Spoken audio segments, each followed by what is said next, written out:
Hello students. आज का हमारा टॉपिक है techniques for generating new business ideas. Identification of business opportunity या आइडेंटिफिकेशन ऑफ एंटरप्रेन्योरियल अपॉर्चुनिटीज़ का ये हमारा सेकंड लेक्चर है। इसमें हम देखेंगे कि बिजनेस के लिए आइडिया जनरेट करने की कौन कौन सी टेक्निक्स अवेलेबल हैं। कुछ मेन टेक्निक्स हैं जिनको हम डिस्कस करेंगे। तो इसमें सबसे पहले आ जाती है ब्रेनस्टॉर्मिंग।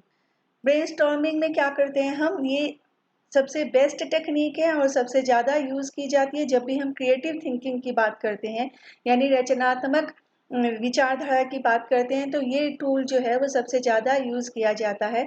इसमें क्या किया जाता है, एक ग्रुप ऑफ पीपल को इन्वॉल्व किया जाता है, यानी 8-10 लोगों को, 8-10 हो सकते हैं, 15-20 हो सकते हैं, उनको इन्वॉल्व किया जाता है। इसमें ग्रुप ऑफ पीपल को कहा जाता है कि वो क्या करें, उनके जो आइडियाज़ हैं वो फटाफट बताते जाएं, जल्दी जल्दी से वो आइडिया जनरेट करते जाएं। अनस्ट्रक्चर्ड मैनर में इसमें आइडियाज़ की लिस्ट जनरेट की जाती है। तो इसका जो मेन पर्पस होता है इस टेक्निक का, उसका मेन पर्पस होता है कि कम से कम समय में मैक्सिमम आइडिया जनरेट करना। इसमें क्या किया जाता है कि जितने भी लोग हैं उनको एक शॉर्ट पीरियड ऑफ टाइम, यानी एक निश्चित समय दे दिया जाता है और उनको कहा जाता है कि वो जल्दी से जल्दी अपने आइडियाज जो उनके माइंड में सडन आ रहे हैं वो आइडियाज बताते जाएं। लेकिन इसका एक रूल है कि कोई भी किसी के भी आइडिया को क्रिटिसाइज नहीं करेगा, किसी के आइडियाज की कोई जजमेंट नहीं करेगा। यानी ना तो कोई किसी के आइडिया की आलोचना करेगा, ना किसी तरह से उसके ऊपर अपनी राय देगा। बस सभी को अपने आइडियाज देते जाने हैं। वो आइडियाज कितने भी बेकार क्यों ना हो, उन सभी आइडियाज को वेलकम किया जाता है, उनको डिसरिगार्ड या उनको क्रिटिसाइज नहीं किया जाता। तो जो ब्रेन स्टॉर्मिंग का प्रोसेस होता है, इस दौरान जितने भी आइडियाज आते हैं उनको जनरेट होते हैं, उनको रिकॉर्ड कर लिया जाता है। रिकॉर्डिंग के बाद में हम देखते हैं कि कौन कौन से आइडियाज जनरेट हुए थे ब्रेन स्टॉर्मिंग के प्रोसेस के दौरान। उन आइडियाज को रिव्यू करेंगे, उनको हम मेरिट बेसिस पे रखेंगे, यानी ये आइडिया नंबर 1 पे आएगा, ये दूसरे पे आएगा, ये तीसरे पे आएगा। उनको रैंकिंग दी जाएगी और उसके बाद उसमें से जो बेस्ट आइडिया होगा उसे चूज कर लिया जाएगा। तो ब्रेनस्टॉर्मिंग में क्या हुआ, एक ग्रुप ऑफ पीपल होता है, यानी बहुत सारे लोग एक साथ बैठ जाते हैं और उनको कहा जाता है कि वो जल्दी से जल्दी अपने आइडियाज एक निश्चित समय में देते जाएं। तो सभी लोग अपने अपने आइडियाज देंगे, तो कोई भी किसी के आइडिया को क्रिटिसाइज नहीं करेगा। ठीक है। नेक्स्ट है कीपिंग ए जर्नल। कीपिंग ए जर्नल में क्या होता है, ये भी बहुत इंपॉर्टेंट टूल है। इसमें क्या है कि जो एंटरप्रेन्योर है खुद के पास एक जर्नल, यानी एक छोटी सी ऐसी डायरी और पेन हमेशा साथ रखता है। जैसे ही उसके पास कोई आइडिया आता है, यानी दिन में किसी भी समय जब वो काम पे जा रहा है या वो कोई कहीं कहीं गया हुआ है, वो घर पे है, जब भी उसके पास कोई आइडिया आता है या कोई थॉट आता है, वो उसे क्या करेगा, अपनी डायरी में, अपने जर्नल में लिख लेगा। और धीरे धीरे ऐसे करते करते उसके पास एक पूरी बुक बन जाएगी, यानी उसकी जो डायरी है उसमें बहुत सारे आइडिया जनरेट, बहुत सारे थॉट्स जनरेट हो जाएंगे, जिसको बाद में पढ़ के वो आइडियाज जनरेट कर सकता है बिजनेस के लिए। ठीक है। नेक्स्ट आ जाता है free writing. Free writing free writing में क्या है, ये भी क्या है, ग्रुप ऑफ पीपल के ऊपर, यानी लोगों के एक समूह के ऊपर ये टेक्निक अप्लाई की जाती है। इसमें क्या कहा जाता है, लोगों को कहा जाता है, एक सब्जेक्ट दे दिया जाता है लोगों को, या एक टॉपिक दे दिया जाता है, उन्हें कहा जाता है कि निश्चित समय में, यानी एक फिक्स टाइम उनको दिया जाता है और उनको कहा जाता है कि एक निश्चित समय में वो इस टॉपिक से संबंधित जो जो लिख सकते हैं वो फ्रीली लिखते जाएं। उनको नॉन स्टॉप लिखना होता है और शॉर्ट पीरियड ऑफ टाइम में, यानी कम से कम समय में उनको बिना रुके लिखते जाना है। इस दौरान ना तो उनको बीच में रुक के चेक करना है कि उन्होंने क्या लिखा है, ना ही उसे रिवाइज करना है। इससे भी क्या होगा, बहुत सारे आइडिया जनरेट हो जाएंगे थोड़े से समय में ही। बाद में इन आइडियाज को हम रिस्ट्रक्चर कर लेंगे, ऑर्गेनाइज कर लेंगे, तो हमें एक एक अच्छा आइडिया मिलने की संभावना हो जाती है। फोर्थ आ जाता है brain writing. Brain writing brain storming जैसा ही है, लेकिन कुछ लोग ऐसे होते हैं जो ज़्यादा एक्सट्रोवर्ट नहीं होते, यानी ज़्यादा उनको लोगों के सामने बात करने की आदत नहीं होती, हेजिटेशन होती है, वो अपने आइडियाज़ को ऊंचे से बोल के बहुत सारे लोगों के सामने नहीं बता सकते। उन लोगों के लिए ब्रेन राइटिंग टेक्निक आती है, क्योंकि ये ब्रेन स्टॉर्मिंग जैसी है। यहाँ पे लोगों को अपने आइडियाज़ को जोर से बोलना नहीं है, उनको एक पीस ऑफ पेपर पे, यानी एक कागज़ के छोटे टुकड़े के ऊपर अपने आइडियाज़ को लिख देने हैं। तो एक स्टैंडर्ड पीस ऑफ पेपर लिया जाता है जिसमें 3 बॉक्स होंगे।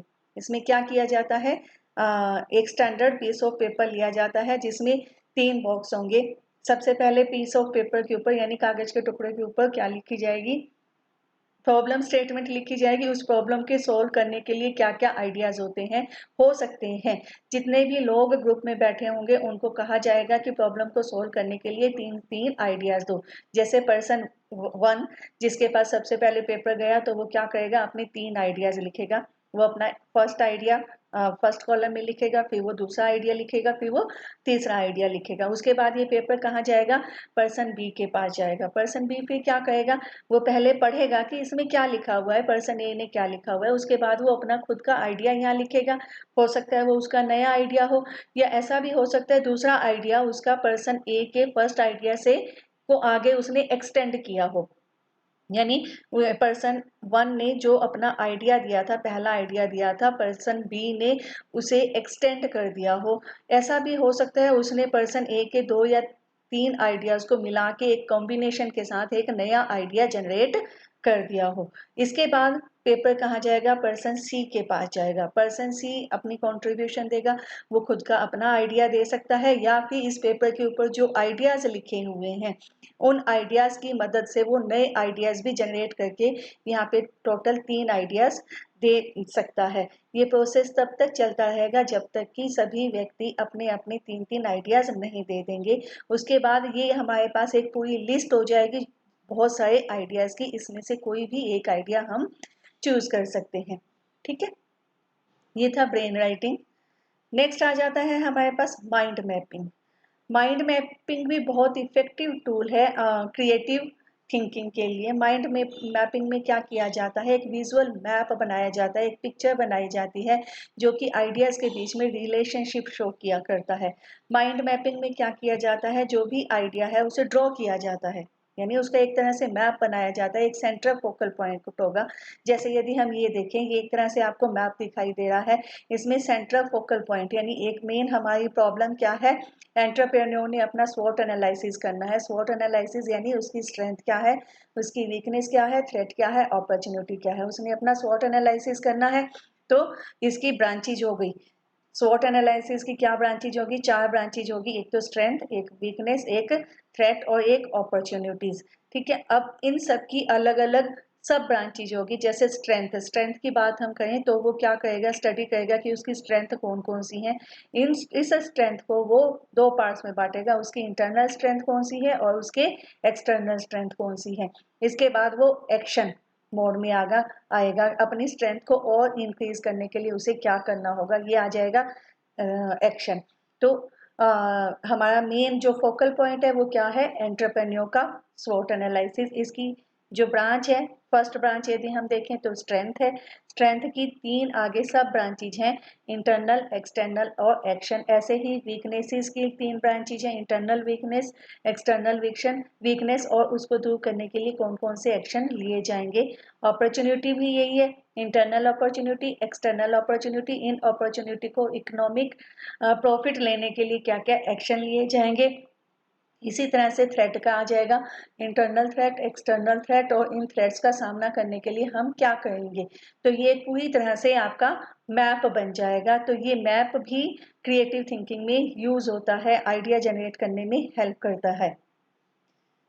नेक्स्ट है स्कैम्पर। स्कैम्पर एक बहुत यूज की जाने वाली वाइडली यूज्ड टेक्निक है, क्रिएटिविटी की एक बहुत अच्छी टेक्निक है। एलेक्स ऑसबॉर्न थे पायनियर टीचर ऑफ क्रिएटिविटी, यानी रचनात्मकता के एक बहुत अच्छे टीचर थे। उन्होंने नो प्रिंसिपल दिए डाइवर्जेंट थिंकिंग को इम्प्रूव करने के लिए। डाइवर्जेंट थिंकिंग क्या होती है? ये वो थिंकिंग होती है जब हम किसी प्रॉब्लम के सॉल्यूशन के लिए बहुत सारे आइडियाज ढूंढते हैं। यानी हम किसी प्रॉब्लम का एक सॉल्यूशन नहीं ढूंढते, हम उसके बहुत सारे सॉल्यूशंस पे काम करते हैं कि प्रॉब्लम के क्या क्या सॉल्यूशंस हो सकते हैं, पहले वो ढूंढते हैं, फिर उन सॉल्यूशंस में से जो बेस्ट सॉल्यूशन होता है उसे चूज करते हैं। तो जो एलेक्स ओसबॉर्न थे, उन्होंने डाइवर्जेंट थिंकिंग के ऊपर बहुत काम किया और 9 प्रिंसिपल्स दिए। इन 9 प्रिंसिपल्स को बाद में बॉब एब्रेल ने क्या किया, इजी आसानी से याद करने वाले एक एक्रोनियम में कन्वर्ट कर दिया। एक्रोनियम को बोलते थे स्कैम्पर। स्कैम्पर क्या है? एक टूल है आइडियाज़ को जनरेट करने के लिए, जिसमें हम बहुत सारे आइडियाज़ एक साथ जनरेट कर सकते हैं। इसमें क्या किया जाता है, इस स्कैम्पर का यदि हम मीनिंग देखें तो इसका हर जो अक्षर है, हर जो लेटर है, वो एक अलग वर्ड को डिस्क्राइब करता है। जैसे इस कैंपर का जो एस है, इसका मतलब है सब्स्टिट्यूट। सब्स्टिट्यूट में मतलब एस से मतलब what can you substitute for it, कि आप जो आपके सामने ऑब्जेक्ट है, आपके सामने जो प्रोडक्ट है, उसको किस वस्तु के साथ सब्स्टिट्यूट कर सकते हो। सी से आ जाएगा combine, what can be combined with it, इसके साथ क्या कंबाइन किया जा सकता है। फिर आएगा adapt, what else is like this, और क्या इसके जैसा हो सकता है। मॉडिफाई या मैग्नीफाई, क्या हम इसे चेंज कर सकते हैं, करंट आइडिया को, प्रोडक्ट को हम चेंज कर सकते हैं, या हम इसे पहले से ज़्यादा इम्प्रूव कर सकते हैं, इसे बिगर या स्ट्रॉन्ग बना सकते हैं। पी से आएगा पुट टू अदर यूज, क्या हम इसे एक नए ढंग से इस्तेमाल कर सकते हैं। फिर आएगा एलिमिनेट, क्या हम इसमें से कुछ हटा सकते हैं, एलिमिनेट कर सकते हैं। रीअरेंज, क्या हम इसे इंटरचेंज कर सकते हैं, या हम इसे अपोजिट कर सकते हैं, रिवर्स कर सकते हैं। इसका हम एग्जाम्पल करेंगे। ये रहा एग्जाम्पल इसका, दिस वन। यदि हम पुराने ज़माने में जो टेलीफोन चलते थे तो उसकी बात करें तो यहाँ पे हम देख रहे हैं सबसे पहले एस से सब्स्टिट्यूट। देखो यहाँ पे सब्स्टिट्यूट किया गया, ये जो डायल था, फिंगर से डायल होने वाला पैनल था, इसको हमने नंबर वाले डायल में, पुश बटन में चेंज कर दिया। ये रोटेट होने वाला आपका डायल था फ़ोन में, इसको हमने इसको किस में सब्स्टिट्यूट किया गया, इसमें पुश बटन में सब्स्टिट्यूट कर दिया गया, ताकि इसका जो इस्तेमाल है वो आसान हो जाए। तो एस से सब्स्टिट्यूट हो गया। उसके बाद आ जाता है स्कैम्पर में सी से कंबाइन। कंबाइन में क्या आता है कि पहले जो फ़ोन यूज़ हुआ करते थे, टेलीफोन के जो इंस्ट्रूमेंट यूज़ हुआ करते थे, उसमें माइक अलग था और स्पीकर अलग था। यहाँ आप देख सकते हो, ये इस पर्सन ने अपने कान के ऊपर स्पीकर पकड़ा, एक हीयरिंग एड पकड़ी हुई है और आगे स्पीकर लगा हुआ है। ठीक है, तो इसके बाद क्या किया गया, जो नए फ़ोन डेवलप किए गए उसमें कंबाइन कर दिया गया, स्पीकर और माइक को एक ही हैंडल में लगा दिया गया। देखो ये एक ही हैंडल है, तो यहाँ कंबाइन किए गए दो चीज़ों को। स्कैम्पर में एस हो गया, सी हो गया। फिर आ जाता है हमारे पास अडाप्ट। अडाप्ट में क्या किया गया, देखो पुराने जो टेलीफोन के जो इंस्ट्रूमेंट थे वो इस तरह के थे। अडाप्टेशन में हमने क्या किया कि इसमें एक स्क्रीन लगा दी, डिस्प्ले स्क्रीन आ गई, जिससे आपको क्या पता लगता था, कॉलर की आईडी पता लगती थी, कॉल हिस्ट्री पता लगती थी, डायल्ड नंबर, ये सारी चीज़ें आपको आसानी से पता लग जाती थी। तो ये अडाप्टेशन हो गई, इसमें हमने ऐड कर दिया, ए से अडाप्ट या ए से एडिशन, इसमें एक नया एडिशन हो गया। उसके बाद आ जाता है मैग्नीफाई, कि क्या हम इसे और इम्प्रूव कर सकते हैं। बिल्कुल इन्होंने और इम्प्रूव किया फ़ोन को। पहले ये फ़ोन था, ये टोटली वायर्स के साथ कनेक्ट रहता था, इसके बाद इसे एक वायरलेस टेलीफोन बना दिया गया, टेलीफोन इंस्ट्रूमेंट बना दिया गया। इससे क्या है, ये कन्वीनियंटली कहीं भी यूज़ किया जा सकता था, ऑल ओवर द हाउस, पूरे घर में इसे इस्तेमाल कर लेते थे लोग, क्योंकि इसके साथ वायर अटैच नहीं होती थी। ठीक है, एम हो गया। अब हम करेंगे next put to another use, P, SCAMPER का पी में कि क्या हम इसे कहीं और भी यूज कर सकते हैं। बिल्कुल, टेलीफोन आपने देखा होगा, नॉन वॉइस सर्विसेज दी जाती हैं कि जब आप गैस बुकिंग करते हो, जब आप किसी और चीज़ की, रेलवे टिकट की बुकिंग करते हो तो सारा कुछ कंप्यूटराइज्ड सिस्टम होता है, सामने क्या चल रहा होता है, कंप्यूटर की तरफ से ऑटोमेटिक वॉइस रिस्पॉन्सेज आपको मिल रहे होते हैं। आप अपना फ़ोन करते हो तो वो आपकी तरफ दूसरी तरफ से आवाज़ आती है, और जैसे जैसे वो इंस्ट्रक्शन देते हैं वैसे वैसे आप बटन दबाते जाते हो। तो ये क्या है, टेलीफोन को हमने यूज़ किया किसमें, रेलवे टिकट की बुकिंग के लिए, गैस बुकिंग करने के लिए यूज़ किया, और बहुत सारी चीज़ों में यूज़ हुआ जहाँ पे ऑटोमेटिक वॉइस रिस्पॉन्सेज से काम चल सकता था। तो फ़ोन ना सिर्फ बात करने के लिए, अब बुकिंग की फैसिलिटीज़ भी आपको प्रोवाइड करता था नॉन वॉइस सिस्टम से। नेक्स्ट आ जाता है ई से एलिमिनेट, कि क्या हम इसमें से कुछ हटा सकते हैं? बिल्कुल हटा सकते हैं। इन्होंने क्या किया, ये जो एंटीनास थे पुराने फ़ोन में, वो एंटीनास को हटा दिया। ठीक है, नेक्स्ट आ जाएगा लास्ट है रीअरेंज। रीअरेंज, बिल्कुल इन्होंने पुराने फ़ोन को नए ढंग से अरेंज किया, रीअरेंज किया, ताकि वो ज़्यादा यूजेबल लगे, ज़्यादा स्टाइलिश लगे, ज़्यादा इफेक्टिव लगे। तो ये आ जाएगा रीअरेंज। तो ये हो गया हमारा क्रिएटिव थिंकिंग की जो कौन सी टेक्निक है, स्कैम्पर टेक्निक है। ठीक है, हाँ होल्ड ऑन। नेक्स्ट आता है हमारे अंदर, हमारे पास फोर्स्ड कनेक्शन। फोर्स्ड कनेक्शन में क्या आ जाएगा, फोर्स्ड कनेक्शन एक टूल है थिंकिंग की। इसमें क्या किया जाता है, सामने वाले को सोचने के लिए मजबूर किया जाता है। सामने वाले को क्या किया जाता है, 2 या 3 ऑब्जेक्ट दे दिए जाते हैं जो आपस में इंटर रिलेटेड नहीं होते, यानी दोनों बिल्कुल एक दूसरे से अलग होते हैं, और उनको कहा जाता है लोगों को कि इसमें तुम कोई कनेक्शन ढूंढ के नया प्रोडक्ट बनाओ। जैसे हम इसका एग्जाम्पल करेंगे तो हमारे पास आ जाता है कि मान लो आपने क्या किया, ग्रुप ऑफ पीपल को कहा कि ये चेयर है और ये मिक्की माउस का फेस है, इसमें कनेक्शन ढूंढ के नया प्रोडक्ट डेवलप करो, तो आपके पास एक नई चेयर बन जाएगी जो ज़्यादा ब्यूटीफुल होगी, ज़्यादा डिजाइनर चेयर बन जाएगी। तो यहाँ पे हमने क्या किया, दो इन डिफरेंट चीज़ों दो डिफरेंट चीज़ों के बीच में जो बिल्कुल अलग दिखाई देती हैं उनके बीच में कनेक्शन बिल्ड करके एक नया प्रोडक्ट डेवलप किया, एक नया आइडिया डेवलप किया। इसमें क्या आ जाता है, ये फोर्स्ड कनेक्शन होता है। लास्ट इसमें आएगा एट्रीब्यूट लिस्टिंग या मॉर्फोलॉजिकल एनालिसिस, इसे मैट्रिक एनालिसिस भी कहते हैं। ये जो टेक्निक है नए आइडियाज़ को जनरेट करने की बिल्कुल नई अच्छी टेक्निक है। इसमें हमारी जो माइंड है ज़्यादा इमेजिनेटिव हो जाता है और अनएक्सपेक्टेड आइडियाज़ जनरेट होते हैं।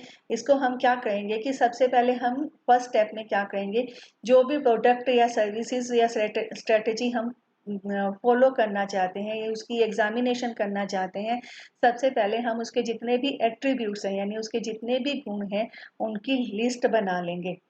एट्रीब्यूट्स उसके पार्ट्स हो सकते हैं, उसकी प्रॉपर्टीज हो सकती हैं, उसकी क्वालिटीज हो सकती हैं, उसकी डिजाइन हो सकते हैं, इन सब की हम एक लिस्ट बना के एक टेबल बना लेंगे। इसमें हम एक एग्जांपल करते हैं कि ये देखो, मान लो आप कुकीज़ बनाना चाहते हो, आप कुकीज़ बनाना चाहते हो और आपको ये नहीं पता कि आप किस तरह की कुकीज़ बनाओ, तो आप 4 तरह की कुकीज़ के ऊपर काम करते हो। आप क्या करते हो, 4 तरह की कुकीज़ की लिस्ट बना लेते हो, उनके पैरामीटर देते हो। जैसे कुकीज़ ए, कुकी ए में यदि आप उसका टेक्सचर देखो तो आप चाहते हो कि वो स्मूथ हो, कंसिस्टेंसी देखो वो च्यूई हो, उसका साइज मीडियम होना चाहिए, उसका बेस प्लेन होना चाहिए, उसकी टॉपिंग ऊपर जो टॉपिंग देते हो वो शुगर वाली होनी चाहिए, उसके अंदर जो मटेरियल फिल किया जाता है, स्टफिंग की जाती है, वो चॉकलेट की होनी चाहिए। तो ये लिस्ट आपने बनाई किसकी, कुकी ए के लिए। ऐसे ही आप कुकी बी, सी और डी के लिए बना लोगे।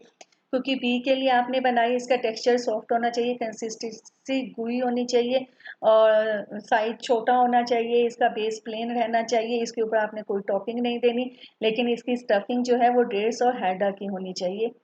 क्योंकि सी आपकी चंकी होनी चाहिए, कंसिस्टेंसी क्रंची होनी चाहिए, बड़ा साइज होना चाहिए, चॉकलेट का बेस होना चाहिए, टॉपिंग के लिए आपने आइसिंग यूज़ करनी है और स्टफिंग भी आपने देनी है डिफरेंट प्रोडक्ट की। इसी तरह से आपने डी के लिए पूरा की पूरी, या आपने डी के लिए भी क्या कर लिया, एक लिस्ट बना ली। तो ये आपका पूरा का पूरा एक लिस्ट, एक मैट्रिक्स बन गया, एक टेबल बन गई। अब आपने इसमें से किसी एक कुकी को चूज नहीं करना, आपने रैंडमली एक लाइन लगानी है। जैसे ये पिंक लाइन लगी हुई है ना, आपने एक रैंडमली लाइन लगानी है और आपके पास एक बिल्कुल नया प्रोडक्ट आ जाएगा। जैसे आपने एक कुकी बनानी है, अब आपका जो आइडिया जनरेट हुआ वो क्या होगा, आपने एक कुकी बनानी है जिसका टेक्सचर क्रंची हो, कंसिस्टेंसी च्यूई हो, और साइज उसका ह्यूज यानी बहुत बड़ा साइज होना चाहिए, उसकी बेस चॉकलेट का हो, उसकी टॉपिंग भी चॉकलेट की हो, और उसके अंदर स्टफिंग की जाए डेट्स और हार्डा की।